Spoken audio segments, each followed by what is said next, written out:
start out by saying thanks to all of you. I do have a fairly decent reputation for painting, but the truth is it's all you guys that have helped me through all the years that I've been doing it to get to where I am today. Because without your input, without you saying tweak it this way, tweak it that way, the Lake St. Clair Walleye Association, other walleye clubs and groups, I belong to a few of them. So really none of this can be done without you. All I really am is a conglomerate of all the things that you've taught, and that people have gone before us. I'm going to start with this little handlining reel here, because this goes right with what I just said. Thank you. This belonged to a lady named Dodie Miller. And in my opinion, she was the finest handliner on the St. Clair River. Probably still hasn't met. I'll bet you this reel has caught more walleye in the St. Clair River than any other reel in existence. Period. Period.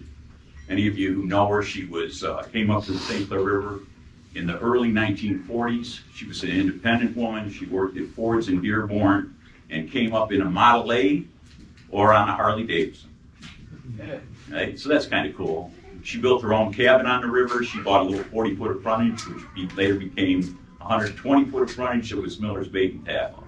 She built this reel herself. It's a Victrola motor, but as you can see, it's not as big as the typical Victrola motor handlining reels, right? It's much smaller. She did some nice metal work, a nice little agate rod guide in there. And I challenge anybody, this son of a gun is just so smooth, it ain't even funny. It's a fruit crate, So ingenuity, right? Amen. Handlining is probably one of the oldest methods of fishing on the St. Clair and Detroit rivers. If you think it through, in the old days, before we got here with this color skin, the Indians, helped us a lot when we came to settle this part of the United States, right? There was Fort Detroit, or Fort Wayne, and there was Mackinac. That was it, period. And those of you who know the story, John Astor went up to Mackinac and became the United States' first millionaire in the fur trade, right? So how did they get back and forth up down across Lake Huron and all the way back down to Detroit? The Indians rode, right?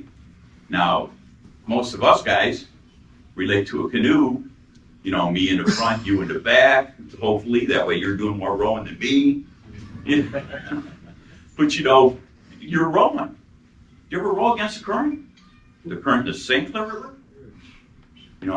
I'm talking about canoes with 20 to 40 braves in it, and a drum at the back so they can keep time. They sang those songs for a reason, so that when there were 20 oars in the water, there were 20 coming out, right? All in unison. Now just imagine dawn till dark. Dawn till dark, trying to make some ground, right? You can't stop. Not in the St. Clair River. You better not stop. Maybe on Lake St. Clair you could rest a little bit here and there, but not on the St. Clair River. You better be close to shore and be ready to stop. So there were two, and when I use that term braves, that's kind of loose. A brave is a young Indian. All the older Indians are chiefs. All of them. There is no such thing as a brave once you come to a certain age. So in the front of the boat were two guys with bows and arrows that spent some time hunting. If they saw something along the shore that they could shoot. And in the back of the boat were two that took deer hide and made sinew all day and braided it together and put it on a piece of willow stick, which we commonly call a pencil plug today, with one steel hook on it and troll, hopefully catching a few fish on the trip so that when they got to shore they could eat, right? Because otherwise we gotta go hunting now. You're tired out, man. You gotta have subsistence, right? So think that through. It was a mother necessity thing. Handlining became what it is today because of what they did then. It's that simple. So I like that because I feel humbled by other people who are willing to take the time to show us and teach us, and that's how I want to remain. I know I'm a good painter. I've been at it for 48 years now, okay? So it's you get good doing something for 48 years, and that's part of what I want to teach you guys. I'm going to start out with the simple basics. I don't care if you're handlining or whipping. Sean hates me when I do this, but leads are important. Leaders are real important, right? Amen. And so when we start, what I want to say to you is this. If you want to tie an 8-foot lead, and this is 8 foot, make sure this is 8 foot every single time you do it. Every single time. The more you keep it exact, the more you keep it the same, the better off you're going to get, because you're going to realize your own mistakes. You're going to look at that one night and say, man, I'm just not catching fish like I was the night before, or a couple nights before, and you realize I tied them 2 leads 6 foot. They're not biting on 6 foot. They're biting on the 8. Why? You got to start asking yourself questions. To be able to answer your questions, you got to do things the same way every time. That being said, where's my little favorite pile? I'm going to pass this around. Hopefully we don't lose it again. We lost it last time we were here.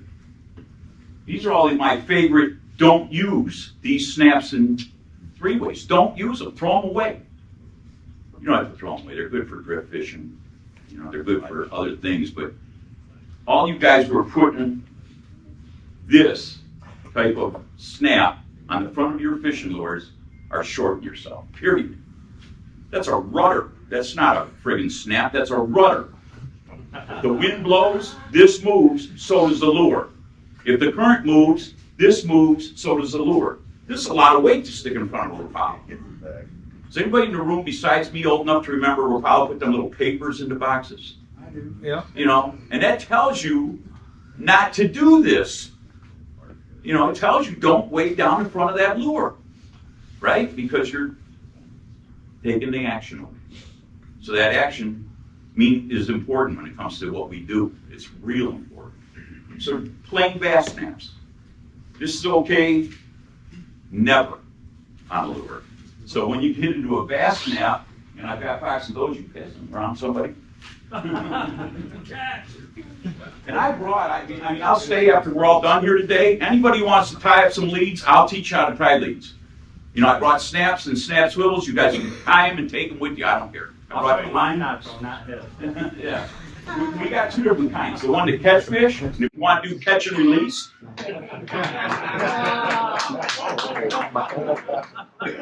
Ask it what? Catch and release. Lures release, fish release, just release it all. Overhead knot, The tie and release. I've got some good giveaways here that are POW, leads, and handlining. You guys can take all them you want. I'll let them know. And For for those of you who don't know it, and I think most of you do, but I prefer the tri-lean knot. I double loop it. Okay? And the reason I do that, if you actually look at that knot small, and it's got 2 loops around the metal, you can cut one piece of it, and it'll still hang on. That's now we're getting there. We're getting to the kind of knots that we need if you're going to be out there strenuously. Here comes that silverfish. You get that hit when you're fishing for walleye and it's running upstream instead of letting you pull it in. You got trouble, man. I don't want to, I don't know how you guys are feeling these $15 Latham customs. Throw away $45 at a shot. In my case, I sometimes fish 4 or 5 of them together. So you can lose $75 at a shot. And guess what, guys? You're going to get more expensive. Not for me, it's just the nature of things. Rapala announced in last fall, first part of December, that you got 5 years left. That's it. You're not going to be able to buy balls for lures anymore. So think that through when you're thinking, the prices are too expensive. When you get up to Northwood and you see them on sale for $7.50, don't be afraid to buy yourself a couple extras. Because things are changing. And it's time. It's just time. I haven't raised my prices in 5 years. And I don't intend to. Anyway, just back to the snaps and swivels. If you should use, it's on here. A little tiny bit of information. I was lucky when I was younger in the 80s to get to fish with a gentleman out of Wisconsin named Gary Roach in some tournaments. I consider Gary to be the godfather of what we consider walleye fishing today. And he told me in many tournaments, I was an amateur, he told me in many tournaments that the best thing I could do was pay attention to details. And that them small details would make us all better fishermen. Now, anybody can catch walleye right pre-spawn and post-spawn. Anybody. It's no big deal to me. Don't put no pictures on Facebook showing me that you were at the head of Russell Island and you got 18 walleye in 32 seconds. I don't care. I don't care. Anybody can. You know what I mean? But come on in September, buddy. Get next to me in October, you know, and let's see how the game's going to be played, you know, because I'll still catch them like that. But it's fine tuning. It's going on years and years and years of starting to understand where my mistakes are by doing the same thing time and time and time again. I whip with 3 8-foot leads. I always start with 3 8-foot leads early spring on an 18-inch drop. The reason I use those 3 8-foot leads is I'm trying to find out where the fish are at. If we think this through, because we'll hear all kinds of arguments, everybody's got their own idea about what is the proper, you know, 3/8, a 12, and a 7, 3 3s. I got one customer and he catches his limit all the time. He fishes 1 12-foot lead. That's all he fishes. And he only fishes 2 lures. It's either going to be a Christmas tree or a red-headed clown. That's it, period.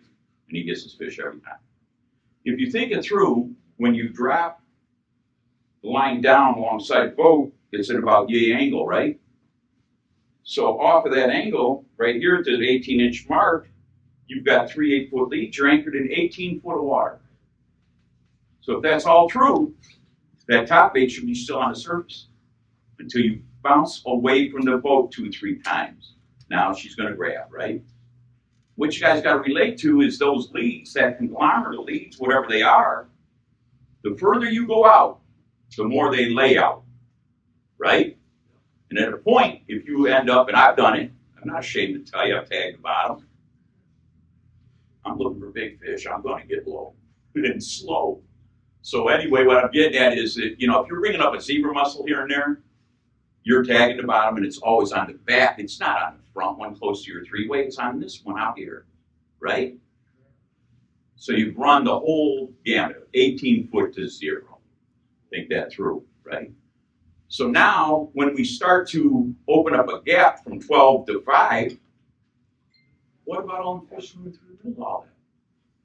If you use 3 consistent sized leads, and I don't care if you want 6-footers, because I'll pull mine in quick if they're biting on all 3, 3 8s, and now I'm going to change to 4 6s because I'm going to run 4 lures in the same body of water, right? Still 24 foot. I've just added 1 more lure. What I'm trying to do is keep as many lures as possible in a strike zone all at the same time. Now, the next thing I'm going to challenge you about with fishing is fish don't care how much water is over their head, especially in the dark. They're not like us. Oh my goodness, I'm not deep enough. Some of the biggest walleye caught in the Great Lakes are caught in 5 foot of water or less. I have a whipping bowl right angler in 5 foot of water. You just got to know where the current spots are and where to be able to, you know, hold it back. Adam's going to hate this part. Rods and reels. This one's mine. This is my favorite. This is my grandfather's, which a friend of mine just retied for me. It's an old boat rod that he made into a whipping rod. So I've been whipping my whole life. That's a little advantage. I started when I was 6. I was handlining when I was 4. He was a real smart guy. He had a 16-foot lineman in the Detroit River at Gray Marine. And I tangled up the leads 2 or 3 times the first day I went. So the next time I went, he told me behind him in a 12-foot Chris Craft boat on a 100-foot line. I didn't get to fish with him in the boat. So that way I could fish 1 lead all by myself and not tangle his all up. The kicker to that was that when he turned, when he came into shore and made his turn, my boat would whip. Because it whipped, I get a walleye every single turn. You know, so when you're little, man, if you want to teach a kid, oh my goodness, right? Like, how could you not be excited to go again? So this was his ride, and as you can see, it's split bamboo. I have full intention of putting a reel on this year and catching a walleye before I retire it, you know, and hand it on to my son. So that's kind of cool to have, you know. This is my ride today. Now, the way that this ride came into being is, in 1981, I went out to the Auburn Palace Sport Fishing Show, and I met Gary Loomis. My opinion in those days, probably one of the finest rods made in the world. It was a USA-made blank at that time, high modular carbon graphite. Bought this IMX 722 rod, $320 in 1981, right? Like the end of the world for me. I mean, just literally, I mean, I was so afraid that the wife was going to find out I spent that. You know, I plot schemed, and, you know, I went with cash, but I didn't want to put it on a charge card. I get out to the car, put it in the car, slam the door, and break it.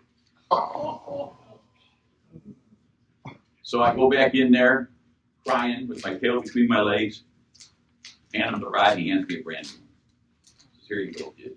You know, and that was nice. That was really nice, you know, to have somebody stand behind something like they did, right? And he didn't do it, is the kicker. So I stayed and talked to him about, could you make me a whipping rod?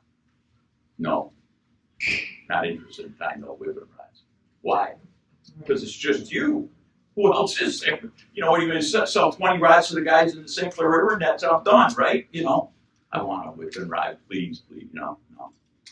Take my jigging rod back home, jig the Detroit River for the next 3 months, get into a buddy's truck after we were jigging one day down in Detroit, slam the truck door and break the rod in half again. Couldn't win, right?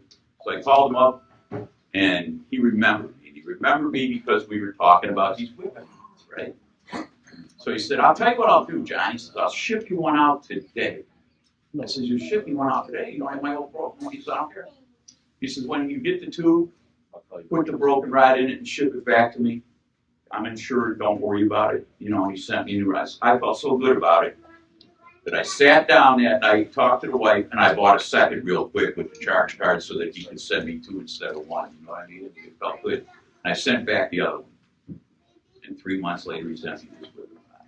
Right? So there it is. There's the only known Gary Loomis whipping rod. Right? Not mine. So it's not his. He'll never get it. So it's actually Dylan's, and I have Dylan's rod with me too, though. And you know, and that's another thing that I meant to say when I was saying thank you to you guys. You know, those of you who've been in my house and through my garage and stuff, you know, and spent time with me, you know my son's story. And again, I mean, I'd cry if I really told you how I feel about you guys and what you've done for us. You know, for those of you who don't know, his mother was shot by a Marine City police officer and killed 6 years ago. And it was hard. I loved him.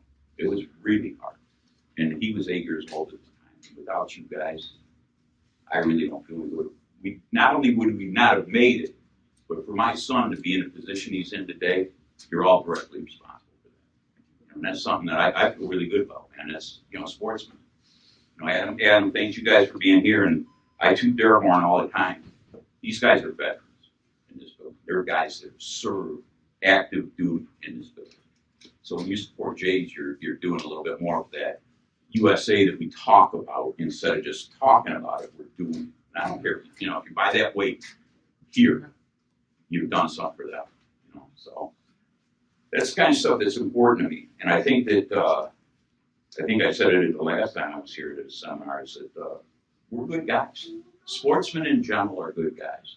And you know, I might tell you you're a prick when you're in my hole out on the river. I mean, there are guns and shoot you with. You know, but we're really good guys. You know, I mean, I'm a little bipolar.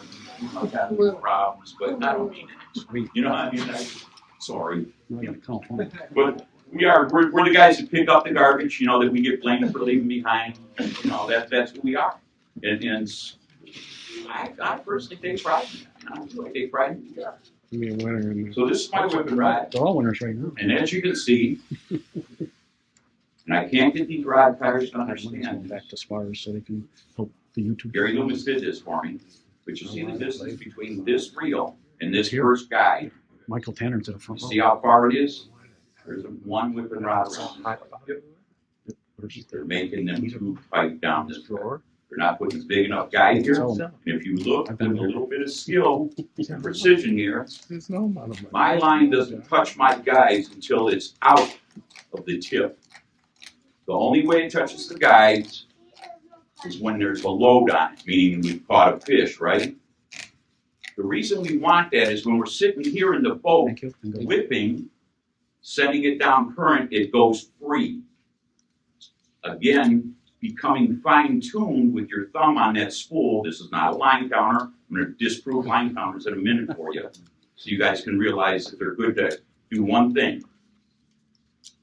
Use as a sinker on the front of the rods if you're going to run a still rod. That's what they're good for. They make a nice weight to hold that rod in place. So anyway, it's important that it go out free so that you can pay attention. Walleye, when they're aggressive, like we talked about pre and post spawn, they're voracious, right? All right, so what about when they're not voracious? What about the times when they're neutral or they're negative? If you watch any films about a fish feeding, he comes up to his prey, he flares his gills, he opens his mouth, the bait comes in, he notes it's unnatural, he closes his gills, displaces the water, you never knew you had to bite. You never knew you had a chance. If I'm paying attention, $5 a week, 6 days. no line hold up nowhere, I'm paying attention, the line twitched, and I set the hook. It's time, that one did get away. You know, it's all done. So you gotta be able to sense that bite. And you gotta be able to sense it when it's neutral or negative, either way. Because they are gonna taste the bait. You are gonna have the opportunity, but you gotta be paying attention. So I run, like I said, 3 leads. I don't run them horrible snaps in front. I run a little simple, clean bass snap. If you're not going to tie direct, and there are guys who still tie direct, that's what Rapala would have you do, is tie direct. They have a special knot for it, right? So that it works like a swivel on the front. But I'm old. It's dark outside. I'm not too good at doing this shit in the dark. I don't have any patience. I tie all my leads, and I mean literally. I go fishing with Sean, he's out the boat tying up leads. Yep. The guy lures in the water already. You still tying leads, Sean? You got one done yet? Second lure's in the water. You got one done now. Okay. Third lure's in the water. Are you getting the first lead on? That's Sean. Time to bring fish in, right? Because that's how fast it can be. So there they are, all of them, right? They're all 8 footers. So like I said,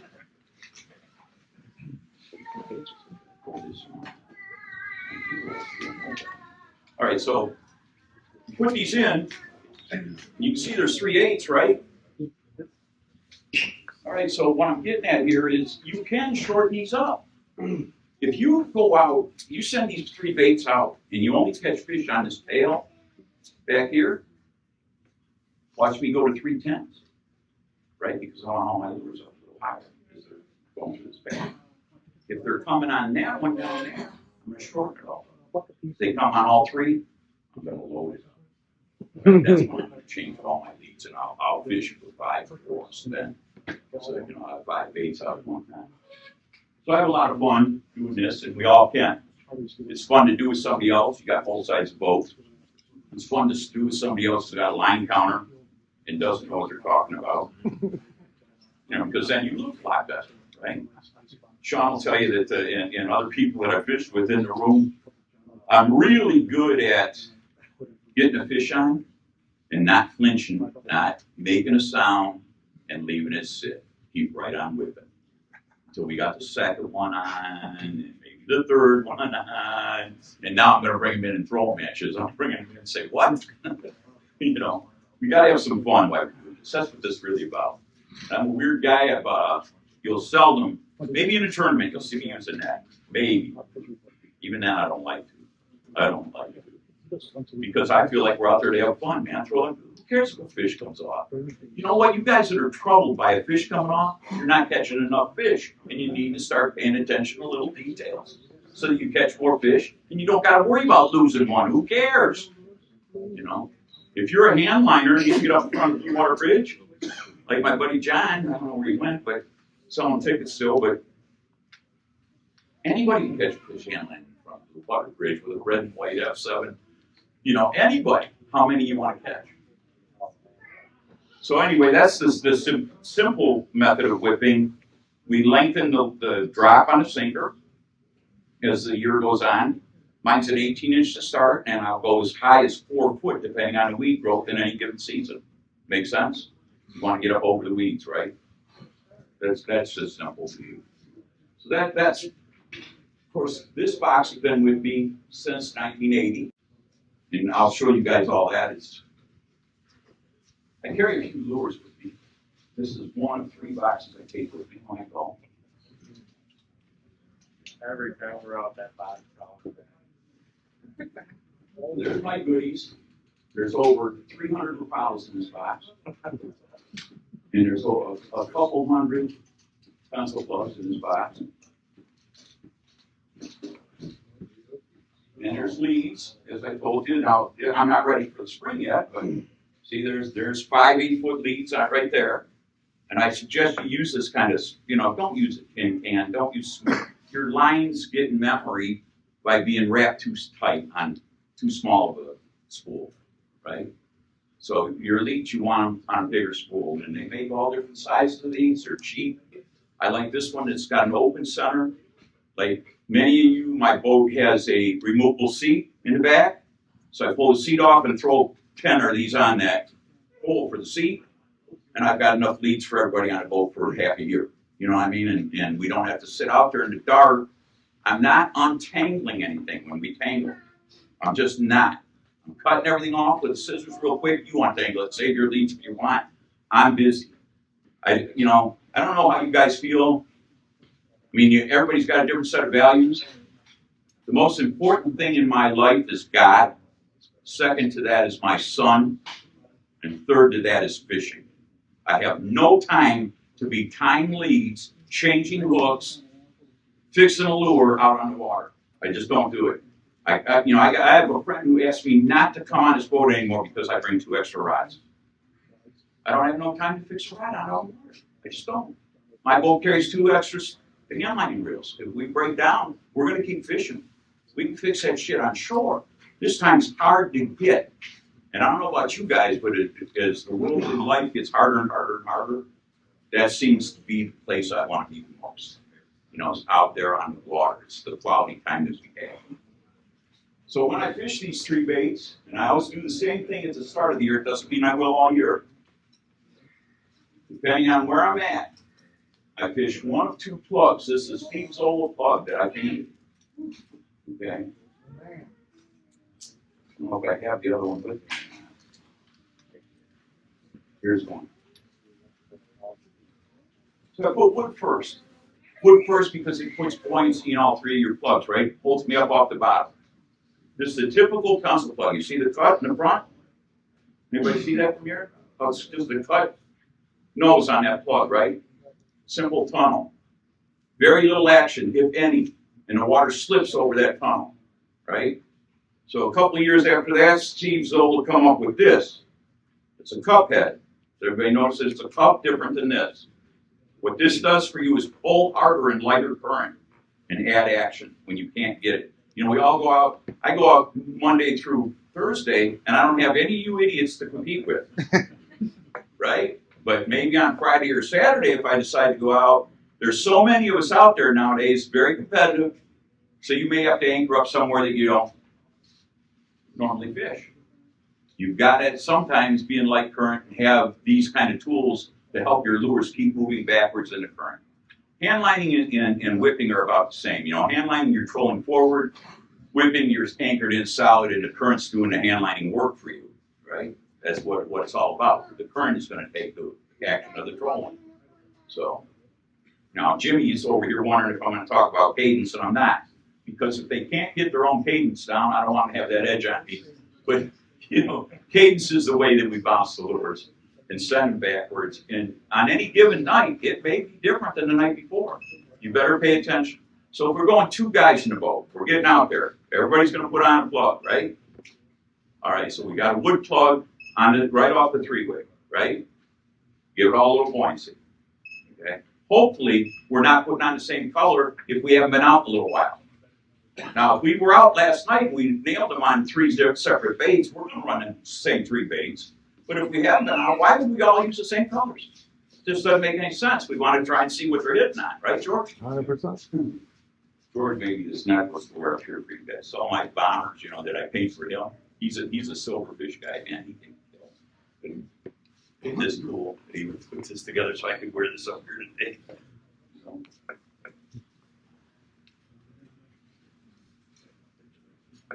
So anyway, that was that too. Then I like to put, and it's just me, if I'm not fishing another Rapala, because again, I've already had some experience this year, then I'm going to put a night stalk. Plastic lures are heavier and they will level your line out. Right? So the first one's bringing the buoyancy in, the plastic's going to lay it down a little bit in the middle. Okay? What I want to say about this will get me in trouble too. Hopefully Adam's not too close. If you can't find any old ones to use, don't use any. They're garbage.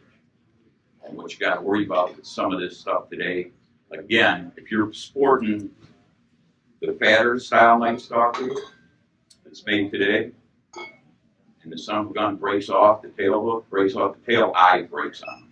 And if that happens and you lost that $15 Apollo behind it, you tend to get pissed off. You know, you can ruin a nice real fast, right? So anyway, the idea is that the plastic helps it to level off. It's heavier, right? And then you need a body bait, a Rapala, a bomber, a night fish stalker, or very few thunder sticks and bombers. I don't necessarily like them like I used to. There was a day when I only fished with bombers and pencil plugs. I think that because of the water clarity, we're leaning more and more in downsizing the baits a little bit, and the colors becoming more important than it ever was. You know, there's like I said, I got friends that fish one or two colors. They do real well. They got their cadence and their system down. But in general, colors will help you. You know, you got to learn how to use them. So what's nice about some of these body baits, whether it's a bomber, thunder stick, they have rattles. So when we get into stained water, or we get into a little dirty water, help give the fish something to target and hit. You know, without them, sometimes it's a big difference. The other thing I'm learning more recently is that we often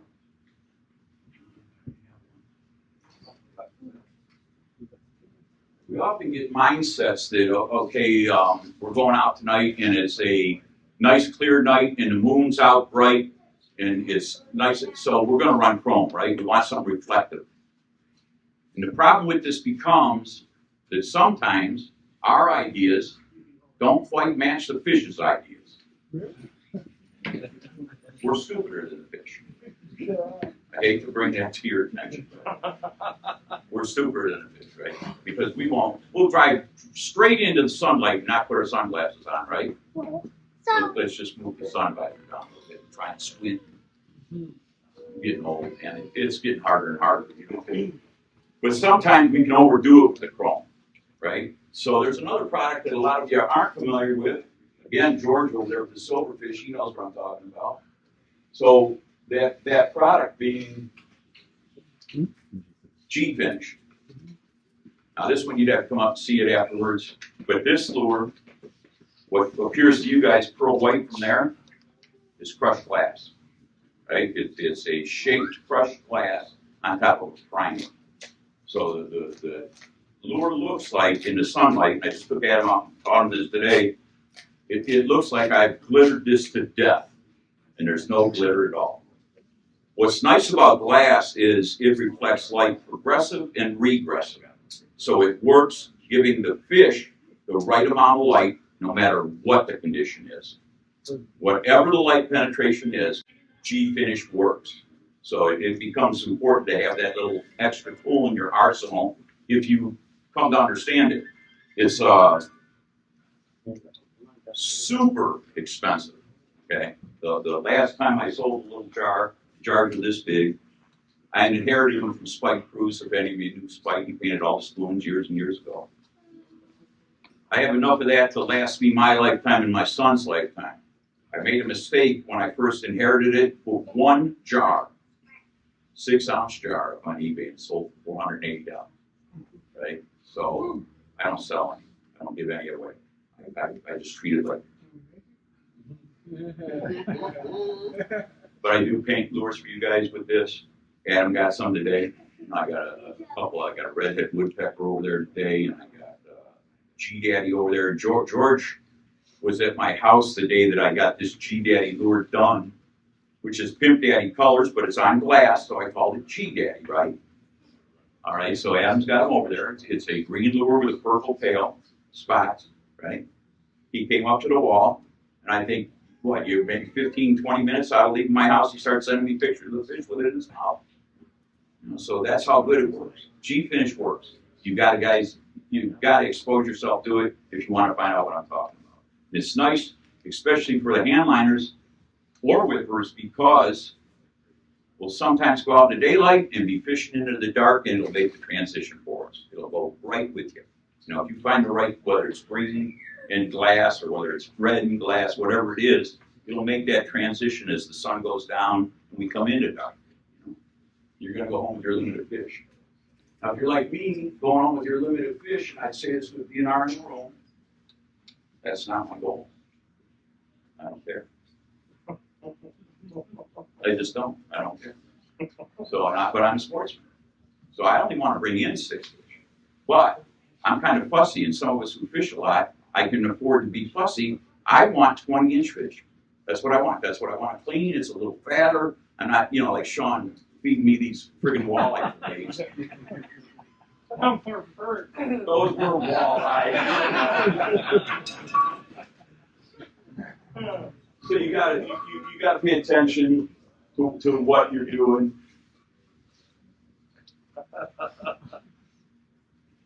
I don't care, because we're out there to have fun and we're going to catch some fish.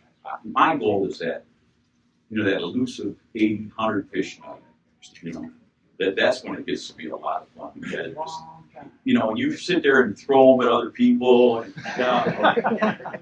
who cares, You catch me on the head of Russ Land as the spring begins, you'll see I do just that. I pull up in the middle of everybody, start catching them right away and throw them at them, and get the finger and lay them, and it's fun. We're all having fun, right? I'm going to talk a little bit about weights, because you guys don't want to snag and lose stuff a lot.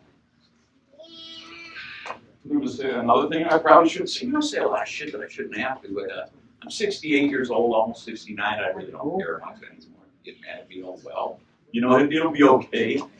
So I like these, bass casting sinkers. That's what that's called. The little swivel at the top, right? That's a good sinker. And then the best sinker made, in my opinion, for whipping, they're these little cannonballs, right? There's a local boy named Scotty that makes these for me. And what's cool about them is that he makes all different sizes, so they are half-ounce increments. So I don't have to have just a 1 and a 2. I can have 1, 1.5, and a 2, right? Now, if you whip before, you can get into situations where that half-ounce make a whole difference to the catch for the whole night. So that's a neat sinker. It does not snag as much. You got to remember that most of the time, if you do snag up, it's not your lures, it's your weight. But you go yanking and snap it off. If you do this right, we're fishing with braid. I use 30-pound test. I got friends that use 20. I got friends that use 50. Right? My leads are 17-pound Trilene XT. You don't have to use that. Use fluorocarbon if you want. Use Mason if you want. Mason's nicer at your feet in the boat, right? 20-pound Mason, but stretch it first. Go to your backyard, tie it around your fence, walk it out, put it over your shoulder with a rag, and lean into it. Stretch it. And it'll be more subtle, and it'll be more action in your lures. And our Mason. 10-pound test for your sinker drop. So you can snap it off. I'd rather lose the weight than I would $15 lures. It just makes sense to me. And I've lost plenty of lures on this river. So that'll make a little difference for you guys too. I'm going to stay, if you want afterwards, like I said, I'll tie leads with all you guys. I brought snaps and snap swivels.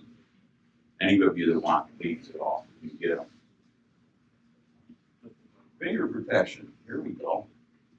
Handlining, I was taught to use these little tiny finger protectors years ago. From Miller. Miller used to do that. Right? So that's where these come from. Eddie Miller. It's nice, it works, it gets wet, it gets soggy. This is my favorite, right here. This is a golfer's glove. Go to any golf shop and buy them for $20, right? Some of you golfers have them. I don't admit to that because, I got a manly pair. Don't even go there, dude. I'm going. Don't go, dude. Golfers hold their little putter down low. Fishermen hold their big rods up high. That's good. Right? That's good, dude. I can't help it. Come on, John. But this has got the same leather, stays on my hand, it allows my fingers to move freely, helps me stay a little longer. Now, another thing I just recently fell into a couple years ago from one of you guys, and I think it's probably the nicest tool I bought myself in the last couple of years for fishing. I have all brand new state electronic. I only got a 16-foot boat, there's grass front and back, and all the bells and whistles. I've got that forward-facing sonar, the whole 9 yards, big deal. I don't even use it. All I care about is how deep did I anchor. Right. Am I in the same spot I was in last year?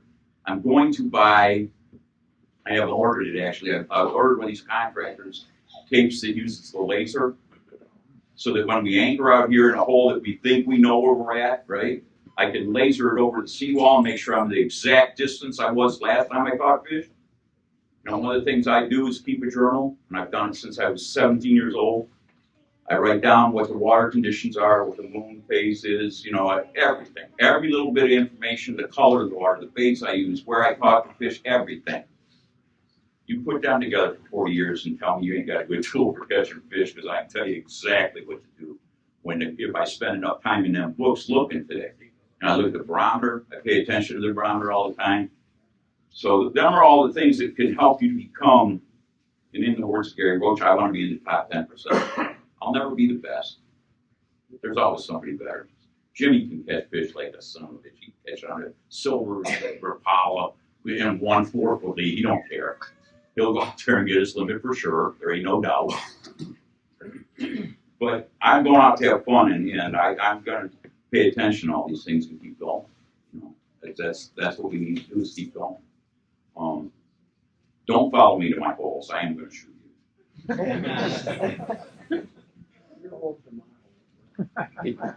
Yeah, that's good. There is a guy. I have a bunch of neat old shanks. These are solid Monel, and they have adjustable spots on them. These are pretty hard to come by nowadays. And if you find any in the garage sales, kindly bring them to my home.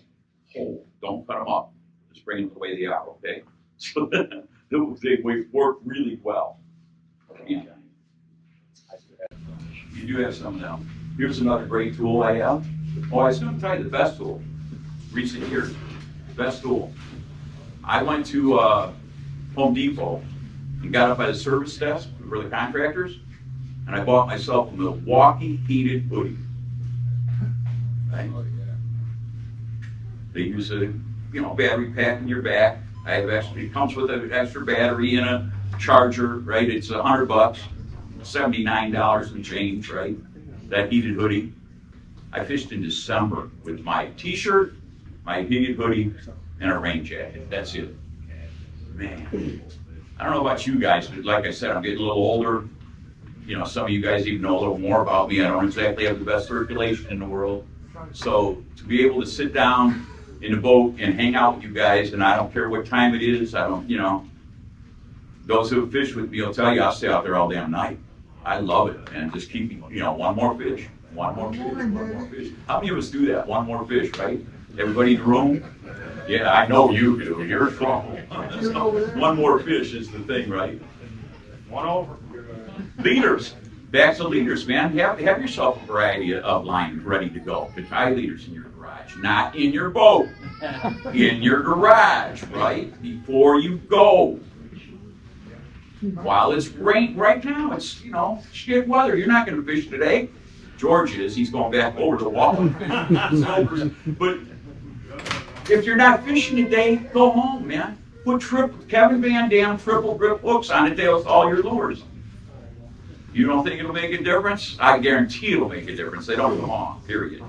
You know what I mean? It's a 14-cent investment in your happiness later. You know what I mean? Shit, I lost you. You never know. Another 10-pound steely going down the river. How do you know? Because I said so. Please.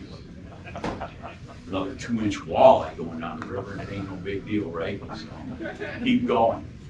So that's it in a nutshell. Whipping's a fun game. You know, it's a meat getter's game, so is handlining. They're both a lot of fun.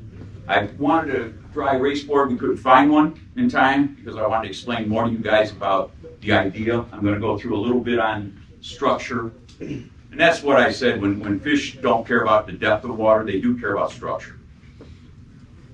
When you guys anchor and you say, this is my hole, or I'm fishing this hole, that's wrong. You're not fishing in any hole, you're fishing a flat. That's where the fish bite, is on a flat, not in a hole. They don't go down into a hole to bite. They're laying in the hole, they come up out of the hole to a flat to bite, right? So this is the flat, we're fishing a flat, right? This is the structure, the edge of this counter right here. This is where they're hitting, right here, on that edge, right? It's the structure they're following. They're chasing bait fish along that edge, that structure. It's a 4-foot yardstick. Of course, a yard is only 36 inches, but this is 4 foot. So what I want you guys to picture, 1 inch equals 1 foot, right? So here you are with your line counter, right? 48 inches, 48 foot, right? Here's the boat. Here's your line counter. 48 inches out, you got a fish. Fish is going towards the seawall. I swing the boat out. Line counter now is over here, right? I only move the boat a foot back here. Your bait is 10 foot up off the mark now with your line counter. You getting anywhere yet? Who calibrated that something before we went out, by the way? I want to know. You guys don't have a calibrator?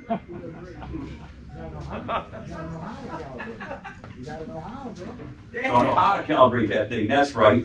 And you need a pro that can calibrate it, right? I'm such a nut about this stuff that after we fish one night, if it's been a productive night, I go home and I unspool my whole reel. What is it, Jim? 350 feet? My lot? My lot at my house is 350 feet. I walk all the way through my lot, 350 feet, and into the neighbor's yard across the street. I set my pawl and I reel my line all back on to that reel so that it is in. If the pawl works correctly, the line comes on and off correctly. If your line's going like this to get out, it's not that free spool that I told you about. You're going to miss that fish because your line's dragging over the side. Pay attention, tune it up, right? Throw the line counter in the garbage. One of my regular partners couldn't make it today. He would have told you. He's went through 3 in the last 2 years, 3. Torn the drags out of them, the flipping switches out of them. Here's another thing, guys. If you come and look at my reels, they're all Abu Garcia, every one of them. They're not made in America either. Can you paint that? I can paint that, yes. I actually have some of those on the garage wall right now, painted. So,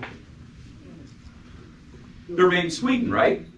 That's where Abu Garcia comes from. That's the one you want anyway. It's the one that says made in Sweden on it, right? If you're using a more modern style reel, you can use a pen, But that's made in Sweden.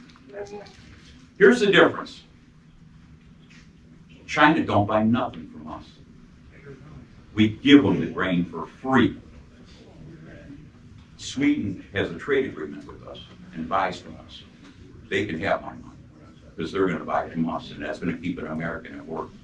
I care about that. I really do. I care about that. So that's the main reason. And screw them line counters. You don't need any of them because they're all made in China. Every single one. There isn't an American-made line counter You made. don't like line counters. Period. So stay away from them. Have fun. Come down to my house and talk this anytime. Call me anytime. You got a question? I'm also that nut. I live in St. Clair. I'm the kind of nut that if you guys call me and you're broke down on a river, I'm on my way. I have customers that'll tell you, man, they came across from Rochester, end up at the ramp in St. Clair and forgot their anchor. I'm on my way.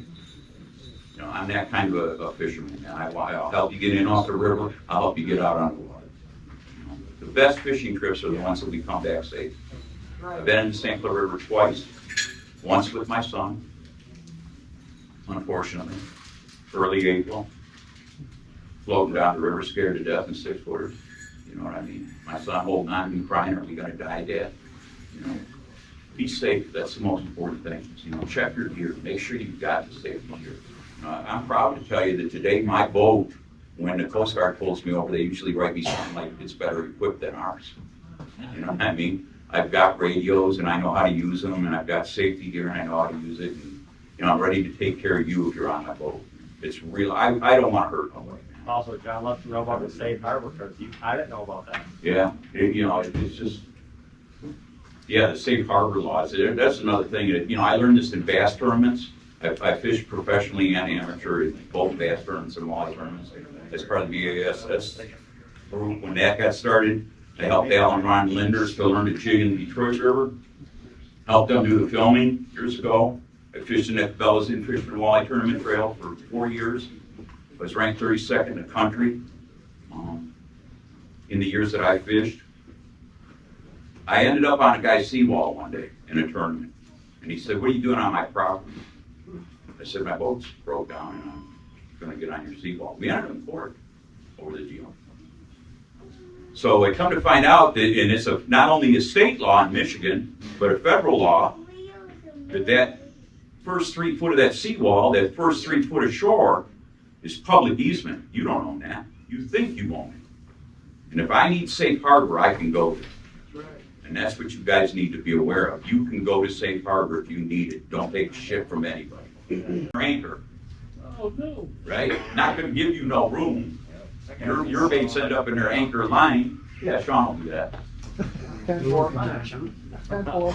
Remember I told you I carry flare guns? You think I'm kidding about it, right? So I usually quick to pull my anchor, come up behind you and toss my anchor right at your outboard at that point, right? I'm pissed.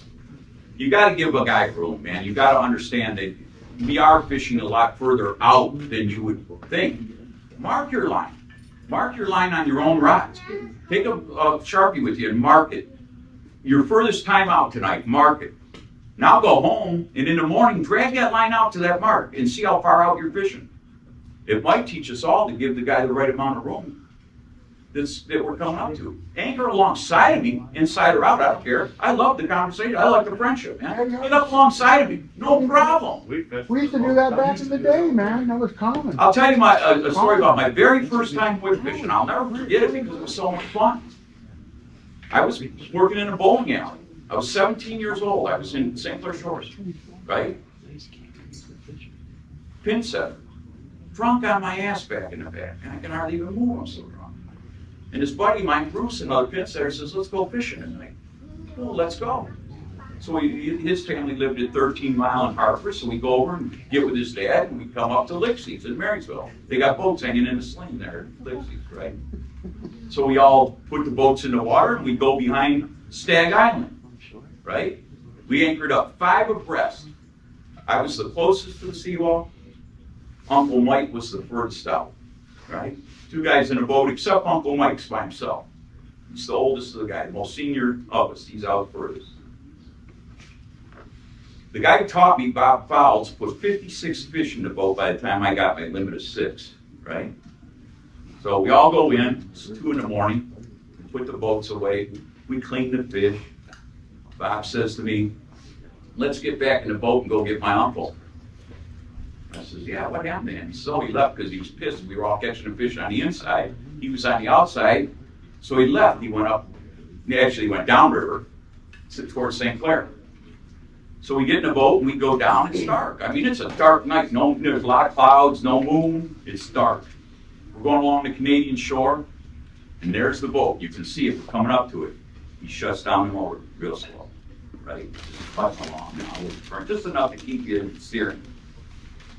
And I'm looking, and I'm not sure I'm seeing what I'm seeing, right? The boat looks kind of low in the water. I mean, low in the water. Walleye are jumping out of the boat into the water. That's one hell of a day.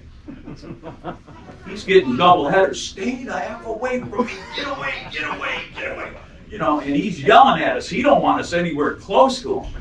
He's getting double headers and throwing them over his shoulder. He don't even care. He don't even look. Just throw them over and send it back down and get it thrown over, thrown. The next day at 5 o'clock, I'm at Mr. Powell's house. Are we going fishing again? Are we going fishing again? And I go, are we going? You know, and that's what did it for me. I've been doing it ever since. That's how many you really can catch on it right now. Another thing about the, when he was talking about the boats being in your spot. Right? How many times we went up ahead of them, hot fish under their boat. Right. Oh, yeah. I fished the Marble Eye this past year and had hoped to be in a certain spot on the Canadian side. And I got there and anchored in, and like you said, here they come. And they were from me to Eric behind my boat, you know, and I got no room left to fish, and I'm getting hotter, you know. I got short fuse, man. So I pulled anchor, went downriver to a friend of mine's place that I had fished for years with, kind of close where you're at, Eric. And we get down there, and there's somebody in that boat, and there's somebody below them and somebody above them. And I can't, but it's on a bend, right? It's on a river bend, and it's on an inside bend. To me, that means going down river to the right. The river bends this way, right? So I came down to the dock. I looked around a little bit, and I thought, well, the only place I'm going to be able to get any deep enough water is right at the dock. So I pulled right up to the dock, the corner of the dock. No boat. He's out off the dock. He's 12 foot, 14 foot off the dock, right? And I threw my anchor right at the set of spiles that was holding up the end of the dock. I pulled back and I said, ah, shit, this ain't gonna work. I'm in 26 foot of water. Caught 48 fish in the next half hour. One trick about fishing is you got to put the lures in the water to find out. You know, and I've never been in that spot. I fished it since, quite a bit, but. Talking about spots and anchoring up, right? I talked about back in the day, we used to fish up to Mountain Bell River. Right. We would help each other anchor up, okay? The guy in the boat next to me was actually close enough to my boat to net my fish for me. Right. Not to say that I've ever kept more than a limit of fish. Right. Okay? But we would pass one pencil plugs back and forth from boat to boat. The guy on the outside, 8 boats over, you could pass a pencil plug boat to boat. Up to him, right? Right. Kind of work the plug he did, right? Right. But what we used to do is you could turn your motor to adjust with your anchor chocks and that kind of thing, right? Is I'd be in my spot, say I'm in the middle of the pack someplace, right? But what I could do is I could take and unclip my anchor line, clip it on the boat next to me. Okay, I could run my fish in. The guys on either side would turn their motors and close the hole up, right? Right, and you can come back. So I'd run up to my mom and dad's house up in Bell River, drop off fish, come back out. Those guys would turn their motors out. I'd slide into my spot, grab my anchor line, and right back to my same spot. Right. Again, you know, another good point. I mean, Jimmy Minton taught me that too. Is that you know, and again, during my earlier years learning about whipping, Nunley's Hole, right? So you go down to Nunley's Hole at a certain time of year as the guys are moving off of that Russell Island. They go over to Nunley's and they'll be anchored 2 abreast through there. Well, I had been out with this Jimmy Minton 2 or 3 nights that week. We were catching fish regular on Old Faithful. And I go down there in my own boat because Jimmy can't go. And I get down, I'm maybe a half hour later than when me and Jimmy went out a couple times ahead. I get down there and they're 2, 3 abreast. I called Jimmy up on the phone. I'm crying the blues like a little sissy. Where am I going to fish, man? You know, they're all. He says, go up as far north as the furthest boat is north, right? He says, motor down and just drift past all of them. Pay attention. Somebody's catching more fish than all the rest, right? Anchor right in line with him, outside of everybody. You'll be the new guy. It was amazing. It really was amazing, because in that spring run, you can anchor to the outside of all of them, and you're catching a fish coming up the shelf before they get to anybody else, and you're the guy, right? So don't be afraid to anchor alongside somebody. Just don't crowd them and get too much on their tail. That's the bottom line. About the old days, I had my first boat I bought from old man Miller long time ago. The old sway plate days. Oh yes, I have. I still got one, yeah. Yeah, I still have that I never plate. put it on my boat, but it's sitting in my garage looking at it. I still have that plate. I'll take that, Ed. No, you won't. Anything else? Okay. Yeah. Are these designed to fish 100 feet back so they're like this? Because if you're fishing straight down, that is that too high in the No, water? it's not too high, it's made to get through them weeds and Think stay about above. July when the weeds are high. Yeah. You know, that's what it's for. Okay. And it's, if you notice, it's 80 gauge wire, it won't bend as much as the typical bottom bouncer. A friend of mine, Bill, I don't know if he's still here. The bait's gonna lift that. Yeah, he makes those, Bill, he makes those. We handed out some of his cards with them, so he makes them. And he's cheaper than the stores, and it's just a good, really nice. Well, Really nice the bottom bait's bouncer. gonna lift on that anyway. You're gonna get, goes like. You notice it's got a nice swivel on it and all that stuff too, so it's nice. I use, you know, drift fishing's a whole different game, or bottom bouncing, any way you wanna call it, but, I mean, sometimes I use these little weights that drag the bottom, other times I use that bottom bouncer. It depends on what time of year it is and how I wanna present my baits. I use 4 foot to 6 foot long ribs. I don't use no 3 foot ribs. You know, so. Walleyes always feed up. I don't believe that, but most of the time, they don't always do that. I've had plenty of them that hook in the long lip, so I'm wondering how they fed up that time, you know? Or my favorite, here's another thing, you know, again, guys who equip a lot. We get these fish, it's like, oh, I got the pig of the night, you know, and what I got is a friggin' 1.5-pound fish that I caught in the middle of the body, and he's helicoptering coming in, you know. You know, you gotta pay attention. Walleye are bad. Really, I mean, you guys can YouTube this. Walleye are really bad hunters. They're horrible hunters. They strike about 10, 11 times to the one that they actually catch. You know, they get the bait. You know. That's what I wanted to show you guys about today. But like I said, we didn't get a dry race for it. But basically, any film you see on the ocean, in the Great Lakes, in the rivers, the smaller the prey, the more they ball up, the tighter they tend to stay together. You know, it's just natural. They're trying to survive, right? So it just makes sense that we're talking about walleye, who's a predator. He's coming in, you know, now he's not always a predator. There's things that prey on walleye too. But, you know, there's literally highways in the river that the bait fish travel. They travel in that highway because of sun penetration, current, and microbiotic life that they're feeding on. So those highways are closer to shore on both sides of this channel, and below them, to the outside, just a little deeper, is that walleye highway. You guys can actually see this in the St. Clair River out front of the bridge, jigging in the spring. 10 a.m. when that water's real clear, you could look down 40 foot of water and see a school of 5,000 walleye. Funny, right? Shaped all just like a flock of geese in the air. That, no.